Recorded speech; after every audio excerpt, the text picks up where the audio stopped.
તો બોટાદમાં બે વીજપોલ ધરાશાયી થવાની ઘટના સામે આવી છે। વીજપોલ સાથે આઈસર ટ્રક અથડાતા બે વીજપોલ ધરાશાયી થયા છે। 10 દિવસમાં એક જ જગ્યાએ આ બીજો અકસ્માત જોવા મળ્યો। અકસ્માતોની મોટા વાહનો માટે વૈકલ્પિક રસ્તો કરવા માટે માંગ કરવામાં આવી છે। આસપાસ લોકો કે વાહનોને ન હોવાથી મોટી દુર્ઘટના ટળી। બોટાદ શહેરના તુરખા રોડ પર લક્ષ્મીનગર વિસ્તારમાં અકસ્માત થયો, જેમાં ચાલુ વીજ પ્રવાહ ધરાવતા બે વીજપોલ ધરાશાયી થયા। અગાઉ 10 દિવસ પહેલા પણ આ જગ્યા પર આ જ વીજપોલ સાથે ડમ્પર ટ્રક સાથે અથડાતા અકસ્માત થયો હતો અને વીજપોલ ધરાશાયી થયો હતો। અકસ્માત સમયે આસપાસ લોકો કે વાહનો ન હોવાથી મોટી દુર્ઘટના ટળી હતી। એક સાથે બે વીજપોલ ધરાશાયી થતા વાયરો મુખ્ય માર્ગ પર પડતા સમગ્ર વિસ્તારમાં વીજ પુરવઠો ખોરવાયો હતો।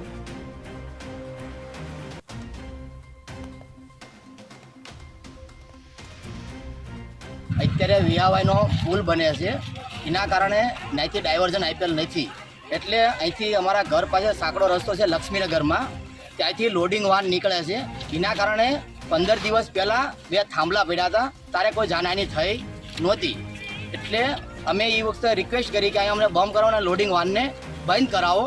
એ વખતે કોઈ તંત્ર જાગ્યું નહીં। અત્યારે આ એની જ ઘટના 10 દિવસની અંદર બીજી વખત બની છે આ ઘટના, કે બે થાંભલા ચાલુ ઇલેક્ટ્રિક લાઇનના પડ્યા છે।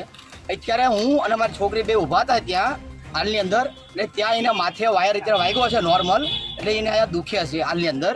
આ તંત્ર ક્યારે જાગશે? કોઈ માણસનો જીવ લે। અત્યારે વિહાવાઈનો પુલ બને છે, એના કારણે ત્યાંથી ડાયવર્ઝન